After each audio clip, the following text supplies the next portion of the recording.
right, let's go. So this is basically, I know it's a bit wordy, part 3, part 2, right? Obviously, last time, just to kind of recap, we went over basically just tracing, right? And how we can get started with layering and tracing and those kinds of things. We also talked about the importance of setting up the drawing in order for that 2-point perspective. And just quickly before we get too far ahead of ourselves, keep in mind I didn't actually last time in the video make sure that these were parallel. And that is why that back line was completely wrong, right? I mean, not completely wrong, it was like a little hair off, but that is super important. Keep in mind we do have to apply the exact same rules on the drafting table right here, right? But just wanted to make sure that didn't go unsaid. However, keep in mind you can keep the stationary point at just about any location, but I didn't say in the video as well that it should be at least the length of the drawing, right? So a good rule of thumb is to kind of take that piece and kind of match that from your object. It's at least a ballpark, right? It's not going to be too close, it's not going to be too far, too dramatic, yet as you can see, still pretty dramatic enough, right? Pretty dramatic. Not that I'm going to go necessarily into completing this drawing. However, some of you guys were kind of wondering what was coming up next, so I did want to at least draw kind of what was next and at least explain it, right? Obviously, we're going to get the dimensions from here.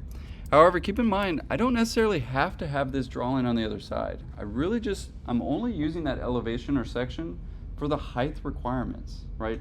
And as long as we can get it on one side, that can essentially be transferred around the entire object, right? So for instance, we projected these elevation lines to this side where it is true of this perspective plane, right? That point that we found. And mine's not loading up because I think I deleted the image. But in our case, we have to establish that first, but you can actually take that intersection and of course bring it to the other side. Now in our case, the line that we just made is that back line, right? But that line represents an entire same horizontal, right? Even though I know it doesn't look horizontal. But again, from here, you would take that point that you have, and of course bring it back, right? So in my case, I need it to go this way, but I need it to go in the angle of that. So just like last time, we'll go to the vanishing point first, and then actually extend it. So extend truly becomes your best friend, right? But now we have this plane, plane, plane, plane, and of course plane here. But relatively speaking, those are all the same plane, right? That is that plane of elevation, right? So don't get me wrong, it does cause a lot more work not having this side, right? Because ideally it would be nice to kind of project here to this piece and project here to this piece and just have them come together in the front. That is ideal, right? But all I'm trying to say is that you don't necessarily have to jump and make another section or jump and make another elevation just because you don't have that side. So I just wanted to make sure that point was clear. The next thing I've been asked is, what is the format going to be like, right? And some of you guys may know, I may have mentioned it. It is a 24 by 36, but it is to a certain scale, right? And the way that we do scale, I don't know if I've actually explained this to y'all's class yet. Maybe I have. I feel like I have. Maybe not. Exercise 5, I guess we don't do that. But there's a trick. There is. Just like I mentioned last time, that everything in the digital realm is built one-to-one, right? So if we do a dimension,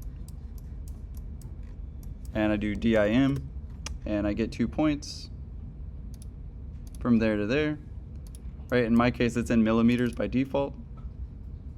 So I'll go to link units, millimeters. Instead of millimeters, we'll go to like feet. And in my case, it's 0.5, so that's 6 inches, right? Half a foot. We build things to the true scale, right? We don't draft them as if, like you wouldn't do 0.25 of an inch, right? You wouldn't already calculate for the scale. Is that making sense? It's almost like we're drawing on a really big piece of paper and we're like God level going on here, right? And we're like drawing it out in the real world, if you will. If it helps you at least squint and imagine a little bit. But now if we wanted to make this to scale, well, we don't have to make a copy and we don't have to shrink it or make it larger. We don't have to do any of that. In fact, we can control the paper itself. So for instance, if I draw a rectangle and I type in 24 inches by 36, you're like, wait a minute, that's a really small piece of paper. But that's the true size. Keep in mind, we're still at a 1-to-1 scale because our architecture is pretty big. And let's face it, a lot of architecture is very big. In my case though, I could maintain this ratio, right? So for instance, this is still a 24 by 36, and now if you can imagine with me, this is my paper, and I can basically place it on the paper, or in this case, the paper on the drawing. So for instance, now, at least relatively speaking, this section is now a certain size compared to the paper. Well, it's almost like we're going backwards. So for instance, if you pop up a calculator, and we know that we're going to do everything essentially at a quarter scale, or at least the drawings that can be scaled, unlike a 2-point perspective, which won't have a scale. That'll be up to you, and we'll go over that a little bit on Tuesday. Again, I kind of want to go slow for everybody. I know some of us are proficient in these programs, but I know for some of us it's the very first time that we've used this. However, I will say this one happens every single project, having to scale something in the digital realm and of course printing it. Now, it's true, there are several different ways, and I don't know if I've said this before, but let's face it, there's 15 ways to do everything in the computer. There's not necessarily a right way or a wrong way, there's just ones that are stronger or easier and ones that are more steps or more difficult, right? But in our case, I could calculate the paper size at scale. So if I know if it's quarter scale, I know that I can fit essentially 4 quarters per inch, right, or 4 feet per inch. Well, if I know my paper size, which is 24 by 36, I could do 24 inches times 4. And that will give me the number of feet that the paper represents. So for instance, just imagine a piece of paper. It's already loaded with the potential at any scale. If it's 1/8 scale, it's going to be a larger number because I'm going to time 24 times 8. What if it's 1/16 scale? 24 times 16, because I can fit 16 feet per inch. Is that making some sense? Let's see it in practice. So now I'm going to draw this rectangle at 96. So I'm going to click, type in 96 feet, because I'm in feet. And now it's asking for that 36 inches, right? Well, I'm not going to do the math today. 144. Thank you. But just to, of course, verify, we'll do 36 times 4. But yes, thank you, Jasmine. Right on the money. So the max potential of that 36 inches at quarter scale is 144 feet. Enter. Man, I was actually pretty close, wasn't I? We'll get rid of, obviously, the example one, but now this is a 24-inch piece of paper at scale. Is that making some sense? And we didn't have to change the drawing at all, right? Well, let's say it was 1/8 scale. Hear me out, right? Now we're gonna double those things. So what's 96 times 2? Please help me. 206. Thank you. 206 feet. 202. Sorry. Well, give or take. What about 144 times 2, 288? Wonderful. That one I could do. That was simple math. But now this is a 24 by 36. Now, did the drawing get smaller or bigger compared to the size of paper? It got smaller. Now, is that true? Is a 1/8 scale picture smaller than a 1/4 scale picture? You see it though. What's interesting now though is I didn't have to do jack, right? And now what's really nice is now I have a 24 by 36. In fact, I have a bunch of these saved as well in another file. But you could type in text and you could say, well, this is a 24 by 36. You could even say portrait and 1/4 scale.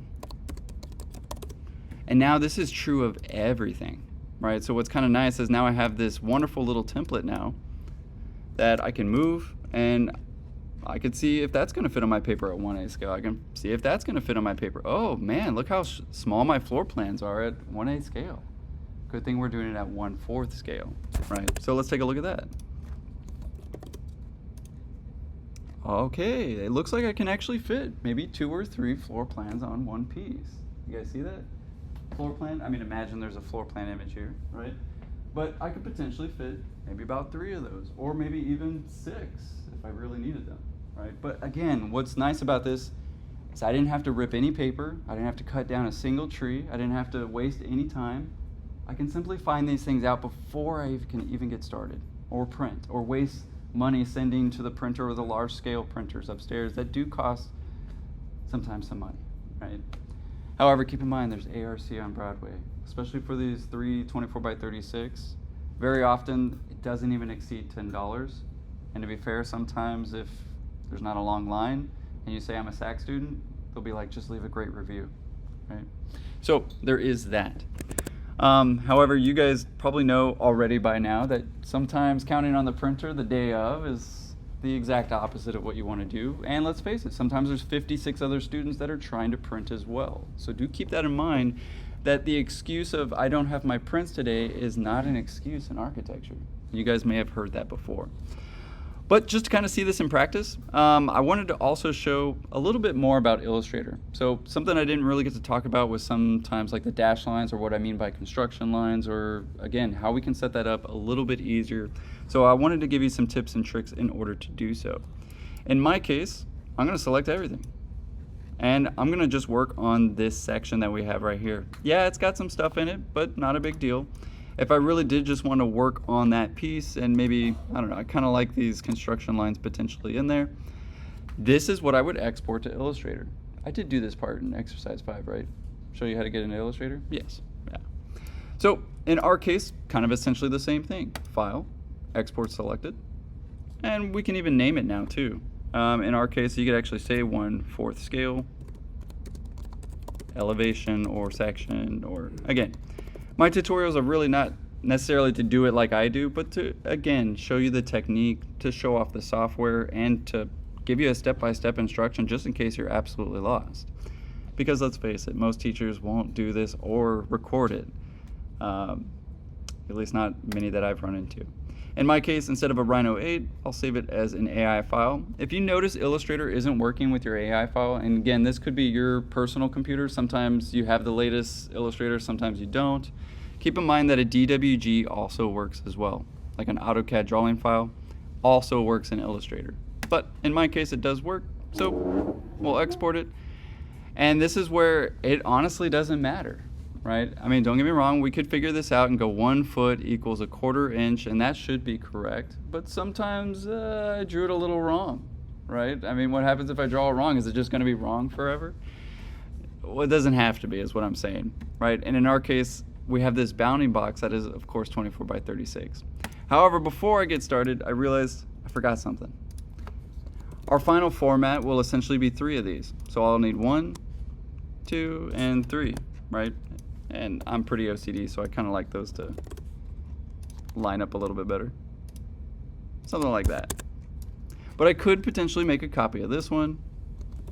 Copy. Paste. And we could set these things up before we even get started in Illustrator. I know I've probably made this point a million times, but we got to set up the drawings first. Keep in mind that Monday's pinup is just one of these sheets, and it's just the floor plans and elevation, or sorry, floor plans and sections. So I don't know, it's up to you how it's gonna fit, right? Maybe it fits, maybe it doesn't fit. Maybe something's gotta fall to the wayside. Maybe I need to break the rules a little bit, and I'm gonna change some of them to be 1/8 and some of them to be 1/4. I'll let that be entirely up to you. But for the sake of communication, let's get all of it. Just to kind of show you what I mean we can do. So in my case, file, export selected, and we'll turn that into something. I lost my name. We'll just call it test. Part 3. We could put it to scale. We could also just leave it a snapshot. Not a big deal. We'll go over to Illustrator. Wonderful. Already had it open. Come on.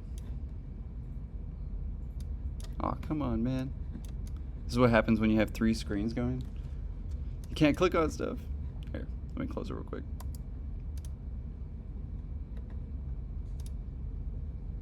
Yes. There we go. But we'll go ahead and go to open just like exercise 5. We'll click on our file. And immediately we'll see that it's way too small, right? Now, something, I don't know if I necessarily went over this. Sometimes I repeat myself, sometimes I don't know if I do. Let's face it, I can't just watch myself all the time on YouTube. But in our case, I'll go to Document Setup, and I want to essentially set up these artboards first. So edit artboards, and basically make all 3 11 by 17s, right? In fact, I may even think about how I want to lay these out. I mean, especially if I wanted to do something really cool where two drawings were on the same piece and I overlay these pieces, that is potentially something I can do. I could even start to layer something in, like, say, maybe I need a billboard size. Well, guess what? There are no billboard size printers. Those are, of course, made up of a lot of different smaller shots, right? And so they'll use all these artboards, but just push them right next to each other. They'll do this. And they'll put them right up to each other. That way, when they do print them, and they tell the billboard guy, hey, make sure you put it in this order, right? Otherwise, it'd be a incorrect image. But they put that in sequence, right? And they actually put those together. It's true. It's not one just gigantic print. However, let's face it, these are quickly dying as they're turning electronic into electronic billboards. Have you seen those? They're kind of distracting, actually, if you ask me. But kind of nice when you're in the middle of traffic and there's absolutely nothing to do. Anyway, not to get off topic. But in my case, I'd want to set up these pages first. You kind of saw that I just kind of ballparked it first, but you'll notice if you actually highlight the artboard itself, you'll see at the top left that we can control the size of it as well. So that one's already wrong. So let's go ahead and make that 24 inches wide, and of course 36 inches tall. Wow, much different. So in my case, let's get rid of those real quick. And another thing we can do is hold Option, and it'll instantly make a copy. I'm pretty sure I went over that. But as you can see, it's going to copy everything in the artboard. Not a big deal. And I can't go exactly off the page, right? I can't go into that gray space, if you will. So I'm just going to go over here and declare that to be my 1, my 2, and my 3. So again, just to kind of recap, File, Document Setup, bless you, and Edit Artboards. To get out of it, you just click right back on your direct tool, right? And essentially go right back. The next thing we need to do, you may have guessed it already, we got to make this the same size as the pieces that we actually started with. So in my case, it's as simple as that. I'll line up one of my edges. Now this part I think I kind of did for you kind of already in exercise 5. I can't remember if I actually showed this, but we need to line that up. And our smart tools are essentially going to line that up for us. You'll see that the purple lines start to come up and start to help us. And if we zoom out a little bit, and of course go proportional, be careful, make sure you're holding shift, that way it stays proportional. It will lock in right into that 24 by 36. And it's already to scale, right? So as you can imagine, we get a lot of that.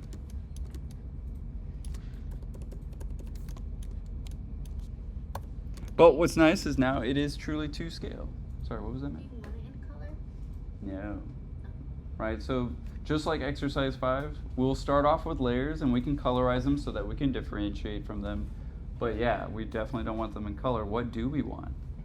Sketch-like, or like Draft-like. Yeah, draft. Right, where we saw some of the students, Gavin even nailed it as well, but also Ethan, Jasmine, and a few others really got close to something that we would normally see. It's kind of funny, there's kind of in our head, we're like, no, we're drawing with black. However, if you were to look in a microscope, you'd notice that it's not true black. It's like this gray, it's almost even metallic, it's kind of shiny even. I don't even know how you would do that. It would have to be something with the ink. But in our case, we can kind of fake it till we make it and use a certain amount of grayscale and differences to actually effectively get this kind of hand-like look, right? This drafted-like look. However, I also wanted to show, just in case nobody knew, a couple of options that we can already do in Illustrator. So for instance, we can take a certain line, and you guys may have known that we can actually switch the fill, and you'll notice one of these actually equals fill, and one of them equals stroke. I don't think I actually called that out last time, so I wanted to make sure that I actually went through it. But they are interchangeable, and you can even set it to be none, right? You could even set it to be a gradient, although I wouldn't use gradients, but it is kind of nice to know that it exists. In our case though, let's go ahead and take, I don't know, maybe all of these construction lines. And I may not know what that is at first, so I'll go to my layers right here. And you'll notice that when you do click on something in Illustrator, it does automatically highlight the layer. That is kind of nice, and I really wish Rhino would do stuff like this sometimes. It's funny, there's stuff that I love about Rhino that doesn't happen in Illustrator, and vice versa. But it is what it is, and arguably, I'm calling it out right now, in 20 years, there'll be one program that just does everything. It'll just be called like architecture or something. I wouldn't be surprised. Because eventually architects will get pissed off at all of this, or paying $6,500 for Revit a year per computer. Anyway. In our case though, I can select everything by clicking this invisible box. I don't know if I actually said that before, but just in case, a recap. We can select all of those, double click, and we can change the line weight first. Not only can we change the line weight though,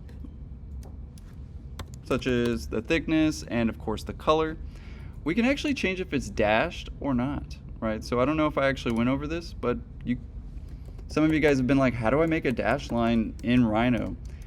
To be fair, there is a way in Rhino, but it kind of sucks, to be completely honest with you. For instance, say I was trying to do the same thing.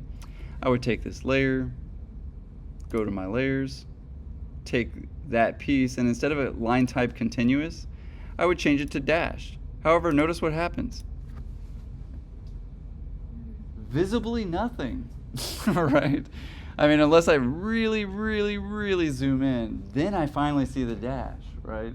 But be careful. I would say that's why I kind of push everything that's line type, color, and line weights all into one program. Instead of trying to mix and match and possibly missing a line. Let's face it, sometimes we make thousands of lines, especially by the time we make 2D, and we get 1,000,000 lines, both hidden lines and visible lines and all these things, and it's very easy to miss one of them, right? Lo and behold, you miss one of them, then your studio professor sits there for the next 30 minutes talking about how your line weights are off, instead of actually what you wanted is to talk about the design of the architecture. Making sense. So again, don't get me wrong, these programs can do them, but the reason I suggest these ideas is because it's just what I've learned that is quicker over time and something that I find pretty useful. Especially because, well, now I could take this line or this layer, we'll take the whole thing, and I can change it even. So say that was too big. I can say, well, maybe I want 2, 3, and 2. Maybe I want a center line, and we'll go with 12. Or a property line. So what's really nice about that is look how quickly I could change that compared to the limited list of Rhino. Don't get me wrong, I could load more, but again, that's a whole nother tutorial, how to load hatches and line types in Rhino, which is sometimes what we don't have time for. Let's face it, how many of you guys probably have thought to yourself at the end of studio, man, if I just had an extra day on this project, I could have made it even better, right? I hate to break it to you, but that's always going to be said at the end of every project. I still say that at the end of every one of my real projects, right? If I just had another week, I wonder what this architecture might have been. But again, just wanted to kind of stress that you can actually fix it here, right? Another thing too, maybe you forgot to hatch something. So in my case, keep in mind that a polyline will come in together, right? So as long as it's a connected box in Rhino, and we flip it around, it's pochade, right? We can give it some line weight and be like, nah, we'll give it that line weight and slight pochade. There we go, right? And if we do that in multiple pieces, however, this is the danger. Trying to select something in Illustrator is like pulling teeth because you have no idea what you selected, right? It basically makes a bounding box over everything that we've selected, which is cool, but not entirely helpful. I mean, what if I need that line and I just don't even know if I have it or not, right? But again, you'll notice if there is a difference, it is going to just say question mark, so I will have to basically change that again. And of course, change the fill. I could match that fill by hitting the letter I and do an ink drop. Right, so just like Photoshop, I can extract the same colors if I don't know exactly what color I picked, and that would be the eyedropper tool or the letter I. Right, you'll notice I call out some of these shortcut commands because they're just easier than, to be fair, trying to look for the eyedropper all the time. Ooh, but if you click on the white, it's going to turn it white. Right, so be careful. However, we can't even really mess up because I can do Command Z, right, and of course undo something. What else? We've set up the pages. However, keep in mind, we're going to go over the layout of each of these. Eventually we'll have, obviously, a title. Oh, graphic scales. That's, of course, what I wanted to show next. Now, arguably, I would say it's actually easier in Rhino because we can just type it, but I'll show you in both. We can do it in Illustrator too, but it requires a little bit more work. So one of the first things that I did was a Command R, so that I can get my ruler, right click and make sure it's in inches. Sweet. I click inside and drag out my horizontals and my verticals. Now, a true graphic scale, at least in my opinion, doesn't exceed 3 inches. However, that's pretty nice. All right, so we got 1 inch, 2 inches, and 3 inches. Now, that's probably not entirely accurate, but my eyesight's not that great today. But as you can imagine, this little box is now where we can draw our graphic scale, right? And you may need to look up a graphic scale if you just don't know what one looks like. I can even get the midpoint line in there, or, try again. Edit, undo, try again. But we can get all those pieces. Now, just like any graphic scale, we get the half. All right, so we'd want the halfway point, quarter point, and the eighth point.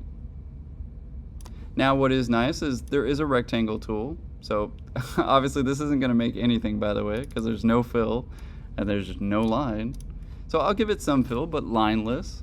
But what's nice about these bars is, well, the computer tries to kind of help me out a little bit. You guys see that?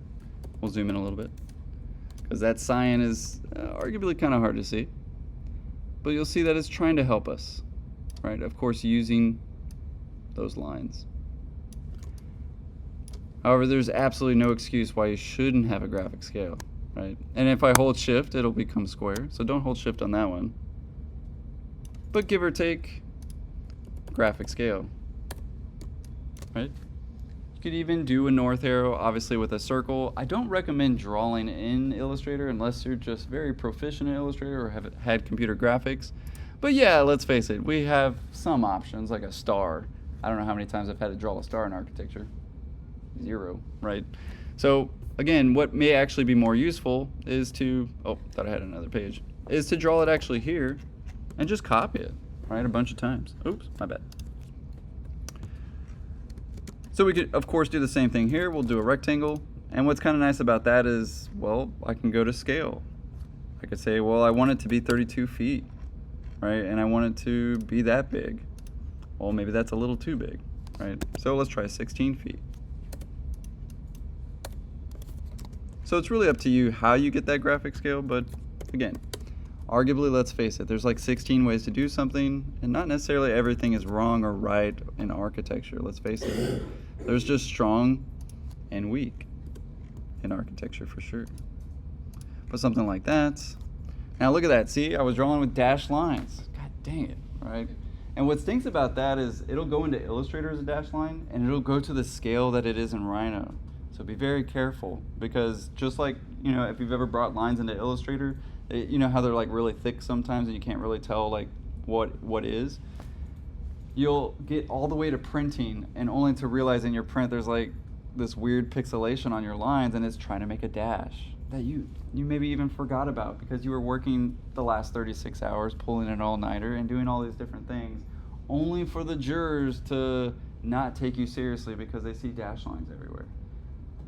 Now this comes from an example of myself as a student, right? At Texas Tech, when I was learning these programs, I messed up all the time, guys, right? This is how I learned and why I even wanted to teach you it because, well, to be completely honest with you, at university level, you're expected to teach yourselves these programs, which is why I introduce it in as early as Graphics 2. That way you can at least get started, right? And at least have a good foundation. I still get students thanking me from 5 years ago going, I still watch your videos as a refresher, right? And again, I do that literally as y'all's resource, non-monetarily, right? It's all there for free and I'll leave it up there forever. But in my case, as you can see, I'd want to change that back from a dashed to continuous, right? Save myself some heartache. But in my case, yes, I will need to draw a new line, especially if I just want to kind of find the center. Take this one, copy. And of course, faking it till I make it. But as you can imagine, it halves itself over and over and over again, right? Now, what is nice about that is that's easier to hatch. So I can just hatch it. Be like, all of it, nah, boundary mode. Right? And be like, boom, boom, boom, boom, boom. Sweet. And then, of course, add some text.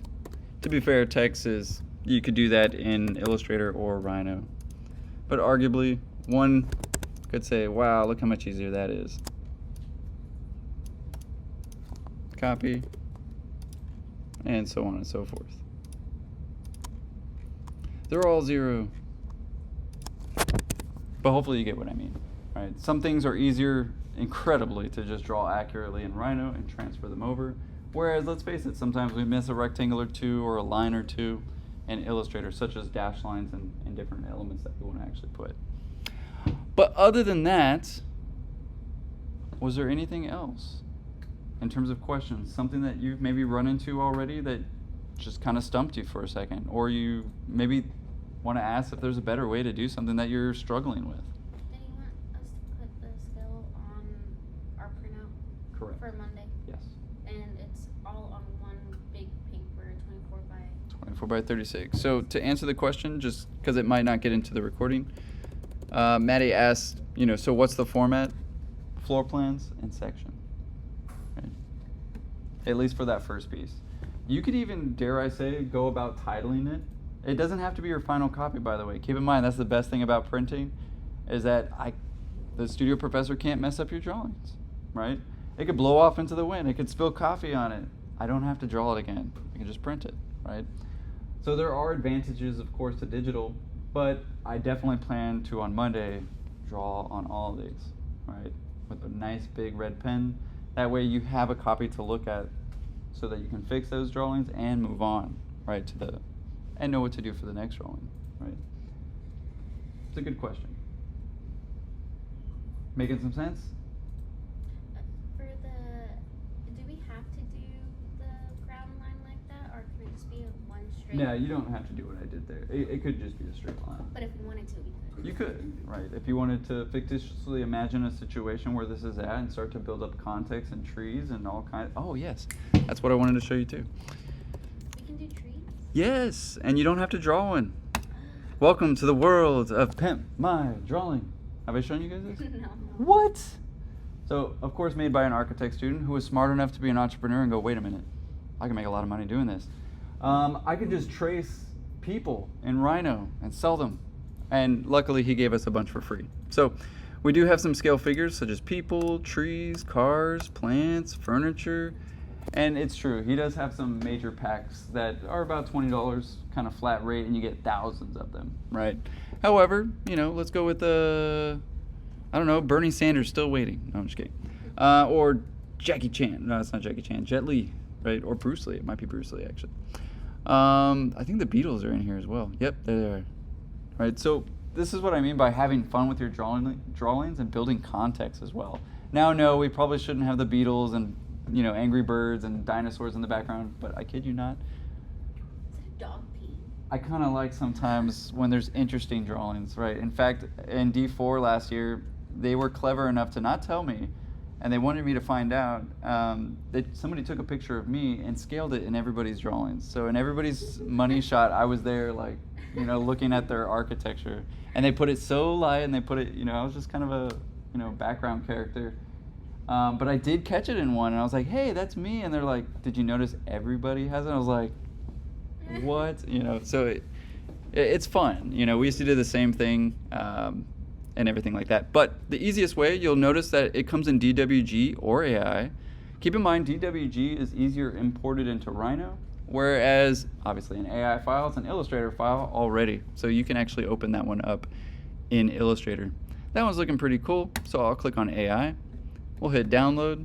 Man, I love stuff that doesn't bring up advertisements when you just want to download something. You gotta love architect students. We know how we want to get downloads. But in our case, downloaded. I'll go to File, Open. And I'll basically open up that file first. Where'd it go? Did I not download it? You did. I thought I did. Oh, it's still downloading? My bad. Okay, there we go.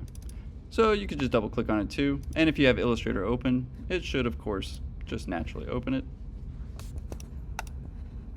But it didn't. What happened? Old man walking. Okay, there we go. So double click. And as you can see, we have a very old man. No, I'm just kidding. It's Woody Allen. I don't know, man. It definitely looks like it, right? I mean, they're definitely walking. They're talking. They got boots on and everything. But you'll notice there's two layers. Obviously, we have our outside layer and our inside layer. Keep in mind, great architect student, he gave it to us already ready to go, right? So we have it for free. We have it for free. Now, the best way to get this in here is to really fake it till you make it because, well, let's face it, sometimes these are like ginormous. They're not to a scale of any kind because, well, let's face it, these things are going to change in scale. So you may want to do that actually in Rhino. But as you can see, he even put like a little bounding box for us. It's all white filled. Clearly an architecture student, right? So, based on what we know about the steps, we can start to make it quite realistic.